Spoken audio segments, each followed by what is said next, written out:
Hello, everyone. This is Kelly Hillier, 8th grade English teacher on the Blizzard team. Thank you for watching this video in place of a December or January in-person meeting.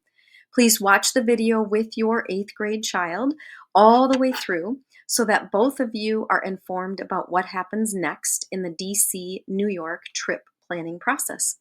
So if you are needing to pause the video to go get them, feel free to do that now. As you navigate through this video, each slide's background shows some of the awesome sights that we're going to be seeing in 5.5 short months. The registration process went smoothly with lots of interest from 8th grade students. We currently have 126 confirmed students for the trip. This means that once we arrive in DC, we will have 3 motor coach buses to travel in. Over the course of the next few months, I will be working on confirming flight arrangements, hotel arrangements, and any other ticketed events for our itinerary. The behind the scenes work is a lot of fun as I plan an amazing and unforgettable experience for your child. With 126 confirmed students, we will have 9 CMS teacher chaperones, which gives us a 1:14 ratio of teacher to student. It is a great small group size to navigate in and around our itinerary sites. We're currently in the middle of a fall fundraiser with Butter Braids. Hopefully your child brought home the manila envelope, or you saw my email a week ago with all the information and forms that were sent out electronically. If your child participated in this or is currently doing it, hopefully the sales are high and it will help offset the cost of the trip for you. It sounds like there will be also a popcorn fundraiser, possibly in late November, early December.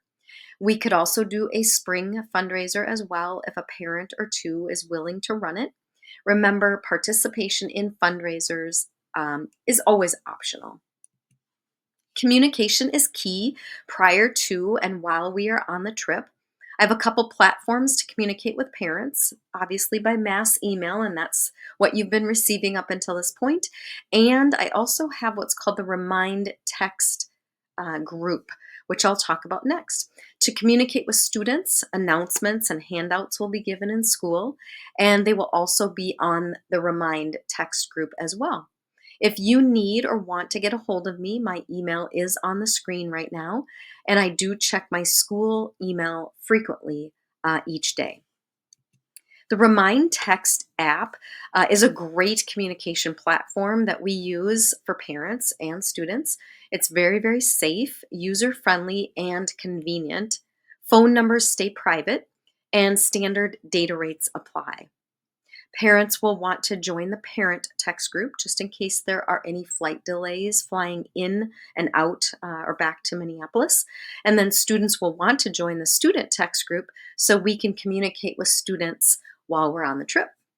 The next 2 slides will tell you how to sign up, and it takes about 15 seconds to do it.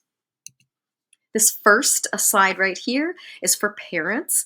Parents, what you'll do is you'll take out your phone right now and you're going to text 81010 in the to part.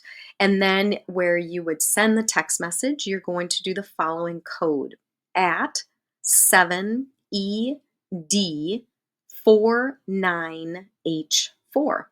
And make sure that you do the at symbol prior to all of those letters and numbers, otherwise it won't work.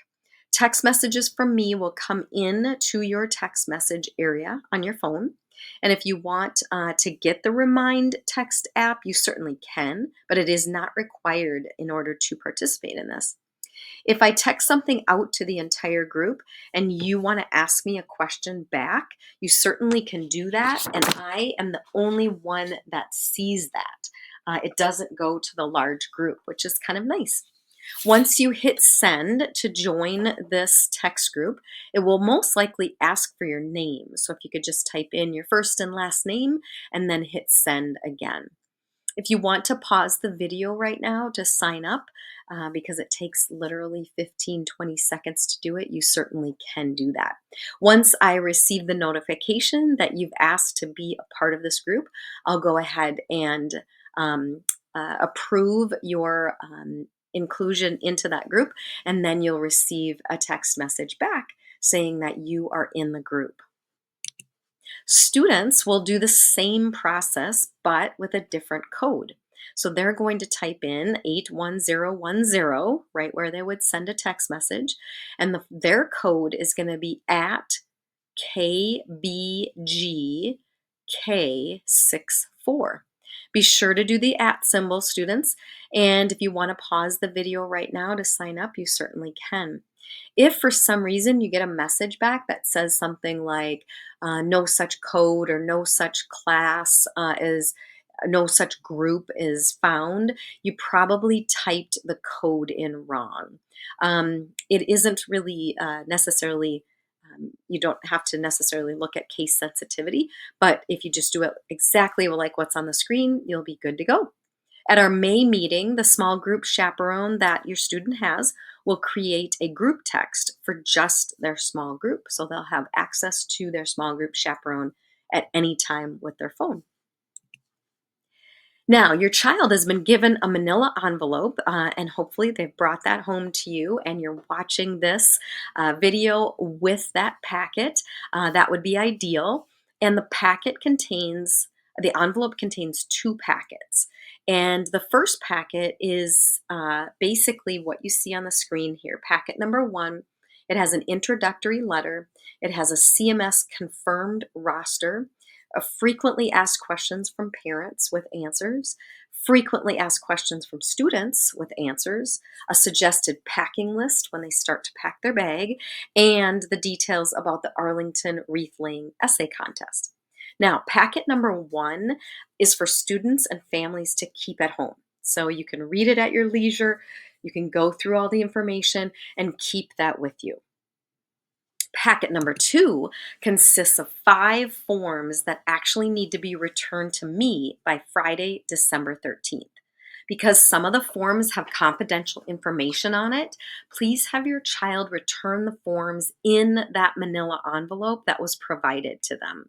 If somehow the manila envelope gets misplaced between school and home, the 2 packets are actually going to also be emailed out to parents electronically, and you can certainly get that through your email and be able to still have access to those 2 packets.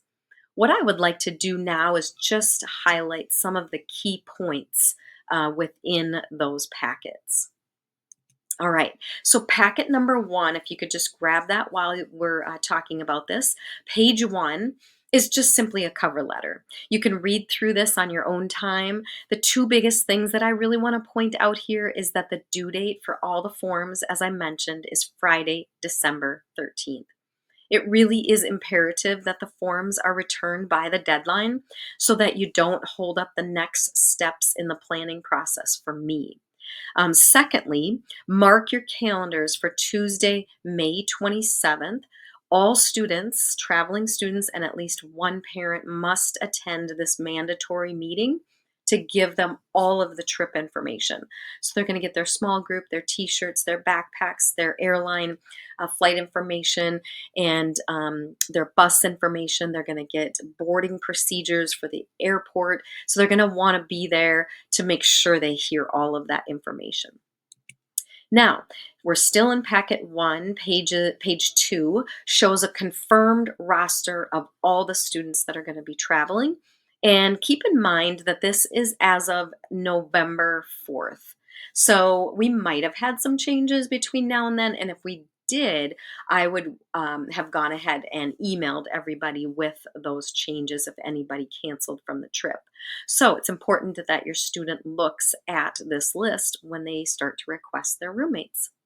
The next 4 pages of this packet, so page 3, 4, 5, and 6, are all regarding the frequently asked questions by parents. Now, you can read through all of the questions and all of the answers at your leisure. I highly suggest you do that because all of these questions at some point have been asked by parents. So they're really, really good questions. I just want to actually highlight 4 questions and answers for you that we get quite frequently. So the first one that I want to address is question number 2. And that is, can my child use frequent flyer miles for the airline ticket? Great question. And then parents always ask, can they accumulate miles? So let's say we're traveling on an airline that your child has a frequent flyer for. And the answer to both of those questions is actually no. In regards to accumulating miles for the trip, and using frequent flyer miles, the airline does not allow us to do that because students are on a reduced group rate ticket and they wouldn't be able to do either of those things. But it's a great question. The next question that I'd love to highlight is question number 12. Will the teacher chaperones give my child instructions on where to go and when to meet back with the group? And the answer to this is absolutely. But it is very important that your child listen to all of the instructions that are given at all times and at every location. They will want to be aware of their surroundings, pay attention to group announcements, group texts, always be with a buddy, and before they break away from the group to go explore on their own, they need to know the meeting time, the location, how and where to exit the building, etc. The teachers will give very, very clear instructions on what to do every single place that we go, but it is the student's job to pay attention to those specific instructions. So it might be helpful if you just reinforce this talking point at home with your child. Question number 14 is the next one that I would like to address. And this question is Times Square and or New York safe? Obviously, there is an inherent risk anytime you travel anywhere in the world. We will do our very best to ensure our group is safe at all times. Ways that your child, though, could help with this are basically that they're always wearing their lanyard so they have identification on them. They're always traveling with a buddy from the Century group. They never go off anywhere alone. They listen to instructions before they take off and go explore. They stay with their small group when instructed by a chaperone, and they're watching their surroundings. We will say and remind students of these steps and strategies so many times on the trip. It is important, though, that they keep their eyes up and they look around, they keep their head on a swivel, and they're walking and not looking at their phone while we're at certain places. It is also important to remember that they will see a lot of interesting people and events happening in Times Square. It is really a people watching center.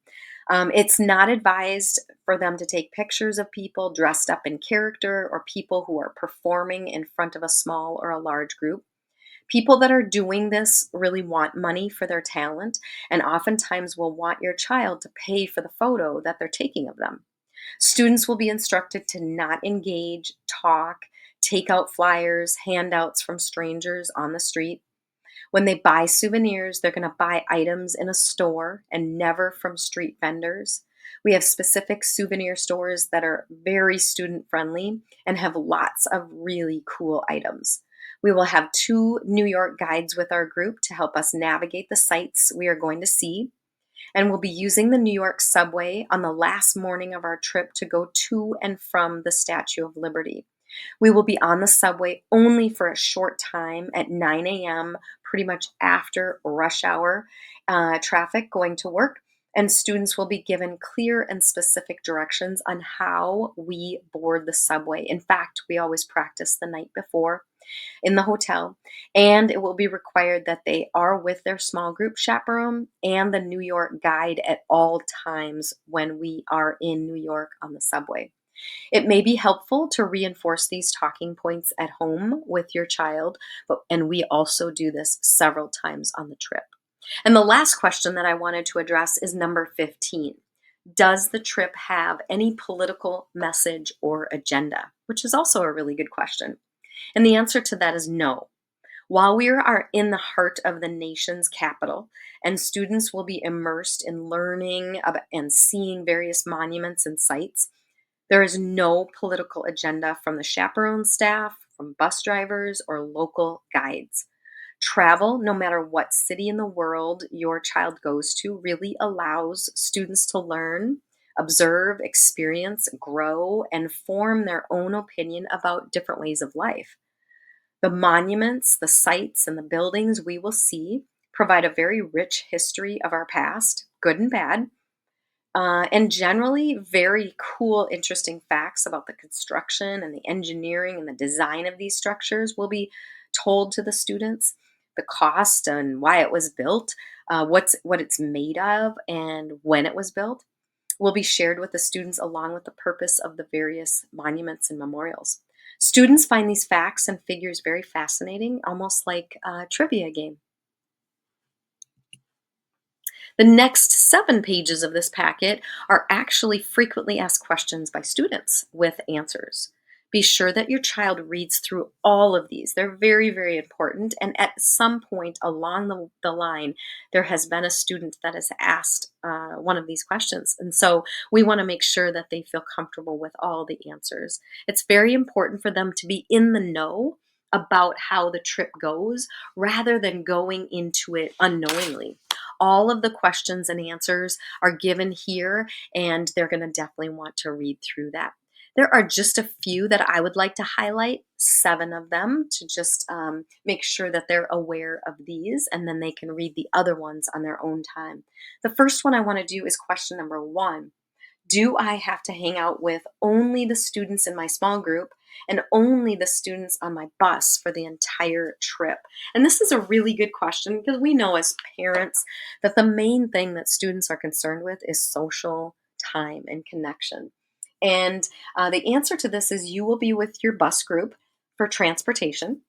You'll be with your small group for head count purposes, passing out information, small group photos, and during certain places and events in New York. But when we are at various museums and sites, you can walk with anybody from the Century group, no matter what bus they're on. We believe in being inclusive, and we want every single person on the trip to have a great time. With that said, please be sure to listen for your bus time and location for the meeting spot to meet back up because we may have to stagger our buses for different times of entering or exiting a building. The next question I'd like to go through is question number 2. Once we are in DC, can I just switch buses and ride with other people? And the answer to this question is no. You will be assigned to either bus 1, 2, or 3 and a small group within that bus. Generally speaking, all 3 buses will ride in tandem to most locations, so you will get to see all those other students on the other buses once we arrive at our destination, but you will always ride your assigned bus for the entire trip.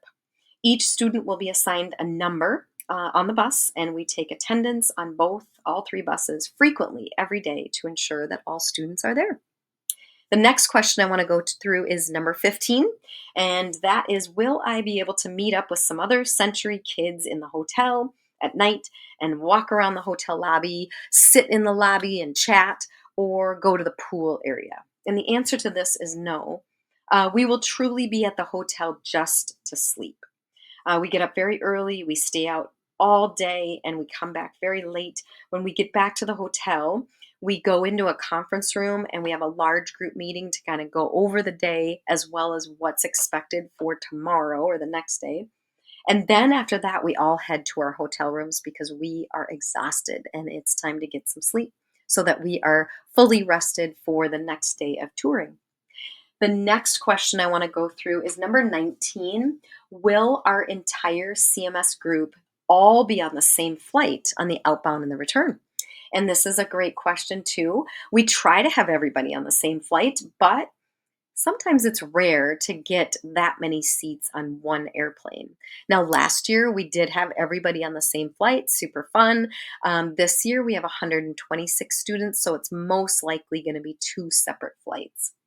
But the very cool thing about that is STA, School Tours of America, works really hard to make sure that both flights will land approximately 15 to maybe 20 minutes apart from one another so that we nobody misses out on anything and we can all see the same sights at the same time. Some students ask, will I be able to sit next to a friend on the flight? Which is also a great question, too. It depends on what flight or airline we're going on. If it's Southwest, Southwest is great. A lot of times they will just have us line up all the kids in the lobby area in one big old long line. Whoever they're standing next to is who they're going to be seated by. So they can board the plane like that. If we fly Delta, United, American, Sun Country, they do require students to sit in the seat that's assigned to them on their boarding pass. And if you're like, bummer, I won't be able to sit by my friend, really the flight is not very long at all. A lot of kids end up kind of sleeping a little bit and catching up because we usually leave very, very early on that day on the outbound. The next question I want to do is number 31. And the question is this: is this trip going to be exhausting? Everyone talks about how tired I'm going to be. Is that true? And the answer to that is yes, and absolutely yes. We will have a lot of fun, but we do try to squeeze in as much as we possibly can in 5 days so that you get a fantastic glimpse of DC and New York, and possibly maybe you want to go back again someday with your family. When you head back to your hotel room in the evening, it will be in your best interest to get as much sleep as you can before the next busy day. When we ride long distances on the bus, feel free to get some Z's as long as we aren't giving instructions or someone isn't on the microphone. Just think of it this way: you'll have lots of time to catch up on your sleep when you return home because it is going to be summer. Remember, your parents have spent a lot of money for you to go on this trip, and you want to get the most out of this trip by seeing as much as you possibly can. Enjoy the sights and the time with friends, and think about sleep later. The next question that I want to go over is number 32, and this one comes up frequently. Is this trip going to be fun? And are we going to be learning the whole time?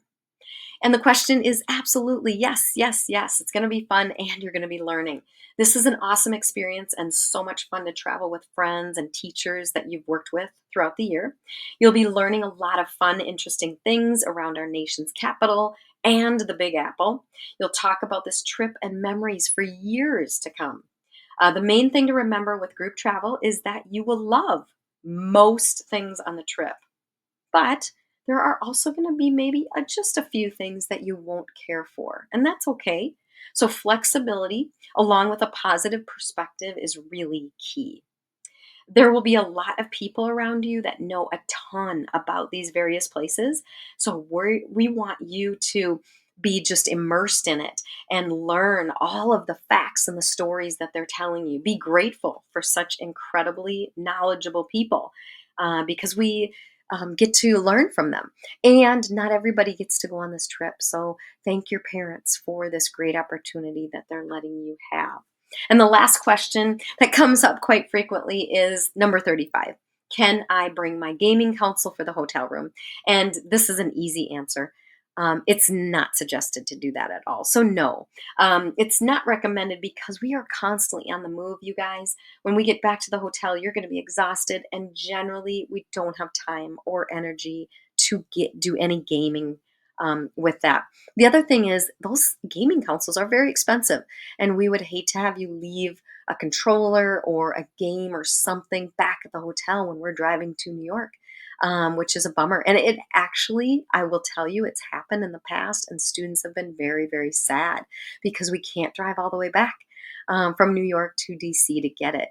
And when we called the hotel to see if it was still there, nobody can find a thing. So just leave it at home. And remember, when you get home, you have the rest of the summer to play video games. Wonderful. All right, now we're still on packet number 1, and page 14 of that packet is the suggested packing list. And really, I'm not going to read through all of these things. You can definitely do that on your own time. But the biggest thing I really want to point out is comfortable shoes. We do a ton of walking. Make sure that you have comfortable shoes. Kids wear sometimes Crocs or slides or flip flops, and they're just not comfortable for walking long distances. The next thing, bring souvenir money for anything that you like to buy, and bring dollar bills if you want to buy bottled water, cold bottled water under the bus. We have a cooler that's underneath there that's iced down with a bunch of cold water, and you can definitely buy $1 or buy water. Bottled water for $1 from the bus driver. Now, if you're not a fan of that option, you can definitely bring a refillable water bottle and keep refilling it at various locations from drinking fountains. We also ask that you bring any over the counter items mentioned on the list. The buses do have small emergency kits with things like gauze and band aids, but it is really helpful if students bring their own Advil, Tylenol, Dramamine, Tums if they have an upset stomach, tampons, pads, Gold Bond for any chafing, because we do a ton of walking. No need to bring your swimsuit, gaming console, big blankets, selfie stick, all of that. You can just leave all of that at home. Now, the last page of this packet, number 1, is the Arlington Wreath Laying Essay Contest. Arlington National Cemetery is one of the nation's most sacred locations, honoring veterans and their families who have sacrificed their lives for our freedom. Each year, 2 students are selected to represent Century by participating in the Tomb of the Unknown Soldier wreath laying ceremony. It's absolutely incredible. I get chills every time I watch this.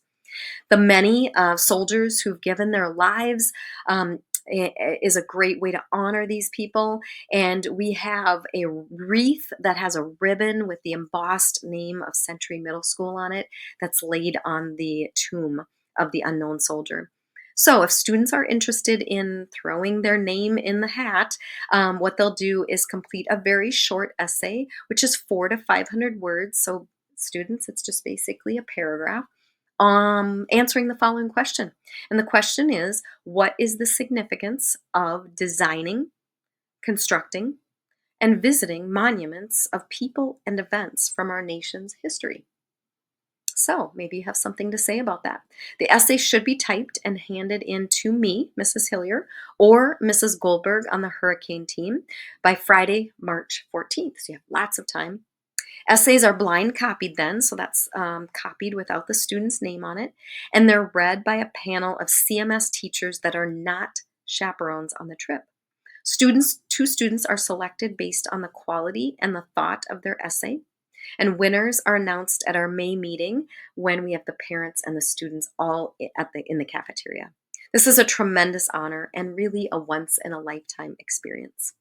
Okay, now on to packet number 2, and this is going to be the packet with 5 forms that need to be completed and returned to me by Friday, December 13th. The forms are the student information form, which is 1 page, the medical release form, which is 3 pages, the general guideline agreement, which is 1 page, the code of conduct agreement, which is 1 page, and the academic year behavior agreement, which is just 1 page. And we would ask that you go through these in detail with your students so that they are aware of what they are actually signing. Okay, let's take the first page of packet number 2. Basically, this is kind of a cover sheet. The second page, the page that you're looking at right now is, you'll notice that it doesn't ask for t-shirt sizes on this form. We actually do t-shirt sizing in school. So you won't need to worry one bit about that. We have sample sizes, so students will actually get to see exactly what size they're going to get. The rooming section on this form is very important to complete. Your child will need to put down 3 students that they would like to room with in order of preference. Now, remember from the September presentation that I did, or the video from September, that I will do my very, very best to give your child at least 1 person from their list. It is important to make everybody feel comfortable, though. Everybody on the trip comfortable and included. So if your son or daughter puts three other students and those three put those same three students, it is not still guaranteed that they're going to have that room for sure, because we want to make sure everybody feels welcome. Students need to remember that we're not in our hotel rooms very long at all, only really to put our head down on the pillow and get a little sleep before the next busy day. Your child can also put a check mark on the line indicating that they don't really care who they're roomed with. And just a reminder that students cannot room, obviously, with anybody of the opposite gender. Sometimes we do have students ask that, and it'll be female rooms and male rooms. If you paid for an upgrade to a double or a triple room, please put that in the margin right on this form, along with the other students that also paid for a double or triple room that they're going to be in with.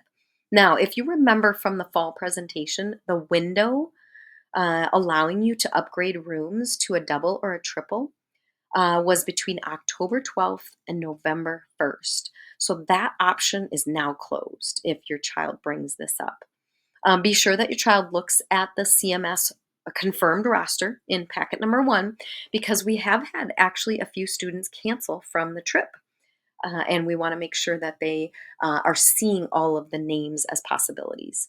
The media release form at the bottom of this page allows chaperones to take pictures of your child either individually or in a group. And we do post them on a media platform site that we have that I'll tell you more about in May. If you do not want your child's picture taken, please let us know on that form. The next 3 pages, pages 3, 4, and 5, are going to be the medical forms.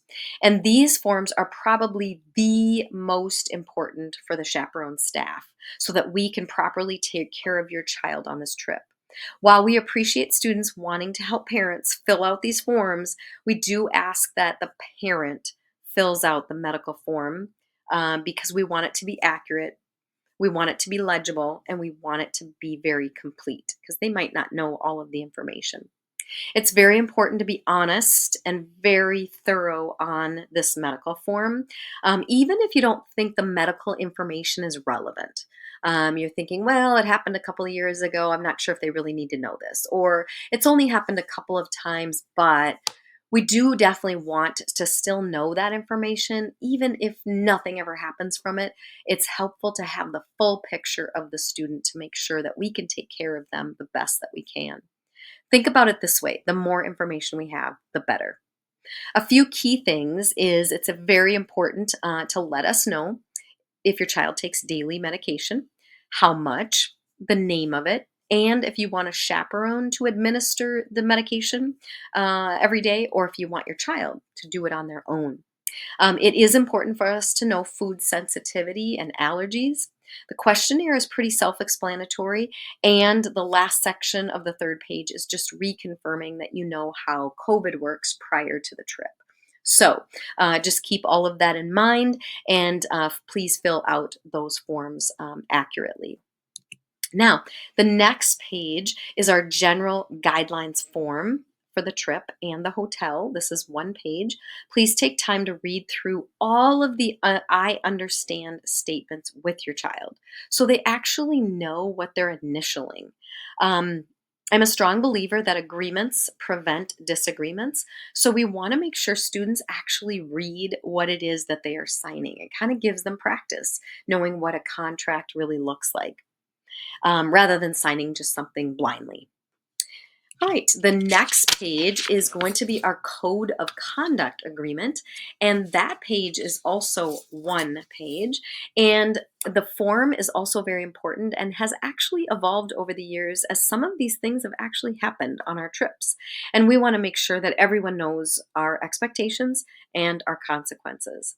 Because these are very important and can make or break a student's experience, I just want to quickly highlight each of the statements on the next few slides. First one, I will respect and listen to teacher chaperones, tour guides, airport security, bus drivers, and security guards at the hotel at all times. So basically any adult that is working in and around our group. I understand once I'm through security at the airport, I will go directly to the gate of departure with my group, and I will not try to go back out through security to the front of the airport. Believe it or not, we've had some students try this. I understand inappropriate actions such as bringing, purchasing, or using drugs, alcohol, e-cigs, vape pens, THC products, gummies, etc. at any point during the trip will result in immediate dismissal from the trip, and you'll be sent home at your parent or guardian's expense, which can be very costly. I understand that shoplifting is an inappropriate action against the law, and it'll result in an immediate dismissal from the trip, and they'll be sent home at the parent and guardian's expense. I agree to use my technology devices, whether it be cell phone, iPad, smartwatch, whatever it is, appropriately at all times. This also includes when I am not under direct supervision of a chaperone. Specifically, what we're talking about there is behind closed doors in the hotel room.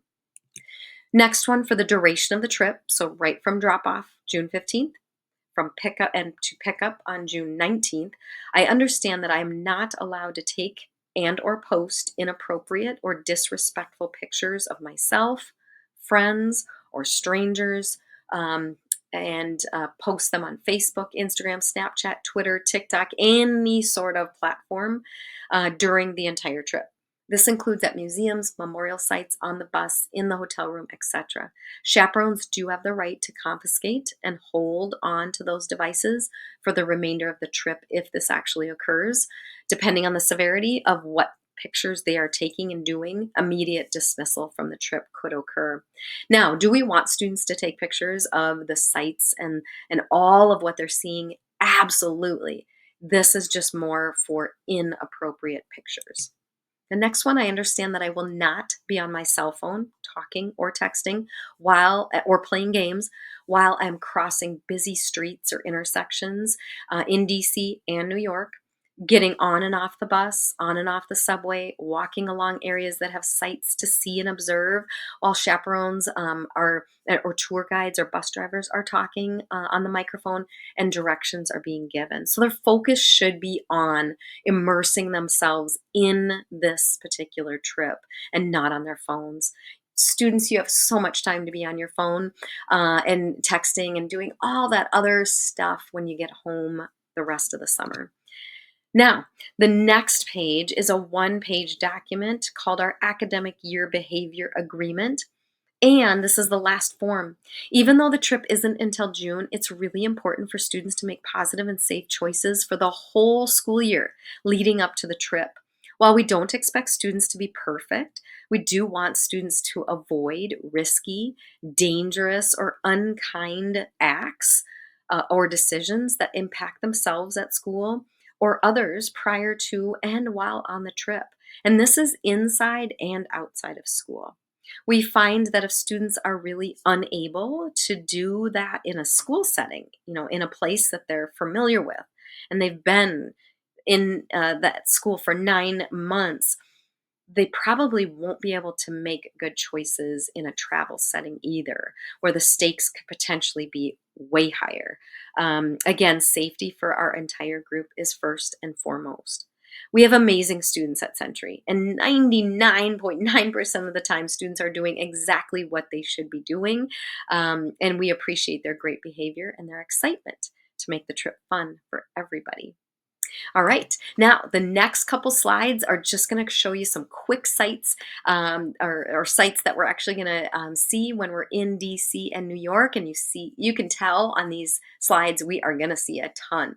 So this slide shows you all of the memorials that we see and the monuments: Iwo Jima, National Air Force, Korean War, World War II, FDR, Jefferson, MLK, Lincoln, Vietnam, the Pentagon 9/11 Memorial, the White House, Naval Academy. Now, we're not going into the White House. We do take some awesome pictures all the way around the facility.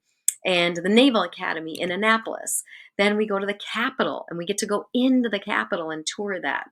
Arlington National Cemetery, Tomb of the Unknown Soldier, the Supreme Court, the Library of Congress, Smithsonian buildings, Embassy Row, and National Cathedral. Those last two are drive-bys. We don't actually get out. We do see everything from our huge windows on the bus. We also go to the Washington Monument, U.S. Holocaust Memorial Museum. We have that yacht cruise on the Potomac River, which is amazing. Kids dress up for that and have super fun.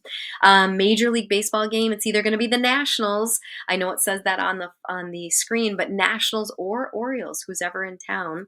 And then it's possible that we're going to have a presentation at one of our breakfasts from a former CIA agent who was instrumental in bringing down Osama bin Laden.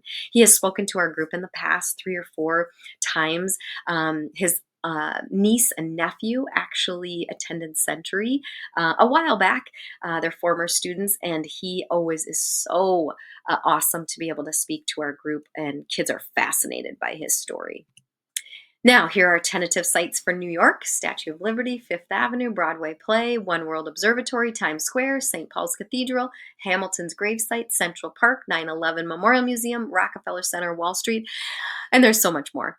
A lot of kids are asking, what Broadway play are we going to see? Well, guess what, guys? There are 6 amazing choices again, and I'm really having a hard time picking one. So, just like last year, I'm going to put together a Google survey, and we're going to let students pick, and we're going to take the one that is picked with the majority of responses. So that's exciting that the students get a hand in the decision. And what's next? So, after all the forms are handed in, we're almost done, folks. After the forms are handed in, what happens next? Great question. Basically, your job is very easy, parents. Just continue to make payments on your child's account. Both parents and students should sign up for the remind text, which I've mentioned earlier in this presentation. Students, your job for the next 5-6 months before we take off on this trip is just make good choices in school and out of school, as not to jeopardize your ability to participate in the trip. Now, please mark your calendar for our last mandatory trip meeting, which will happen on Tuesday, May 27th from 6:30 p.m. to 7:45. This is a very important meeting that at least one parent and the student must attend. I realize, you guys, that everybody is very busy schedules in the spring at the end of the school year. But we take this meeting very seriously, as your child will be getting all their stuff: rooming assignments, small group chaperone, travel documents, bag tags, backpack, t-shirts, airport boarding procedures. And it's really hard when the student hasn't attended this meeting and they show up at the airport and they're looking around going, what do I do? It's important for them to know all of that. So please mark your calendar to attend. Now, the very, very last slide. All forms are due to me by Friday, December 13th. Your child can simply put the completed forms back in the manila envelope and give that to me at school. Because there can be confidential medical information on the forms, it is really important that they're just not laying around at school. Make sure that they just put them in the envelope and bring that to me. I thank you in advance for returning the forms on time so that we don't hold up the next steps in the process for me. There's a lot of work that I still need to do behind the scenes between January and May. So if you can have them returned on or before December 13th, that would be fantastic. All right. If you have any questions, please don't hesitate to email me anytime. I'm here to help you. Thanks for watching this long video with your child and completing the forms. If your child was not able to sit and watch this with you, can you please, parents, as a promise to me, ensure that they sit down at some point and watch the video so that they're familiar with what's happening as well, and read through all of the information in the packet with them too. Enjoy the rest of your winter. Stay warm, and I'm excited to create a lifelong memory for your child. Thank you for giving them this fantastic opportunity. All right, talk to you later. Bye.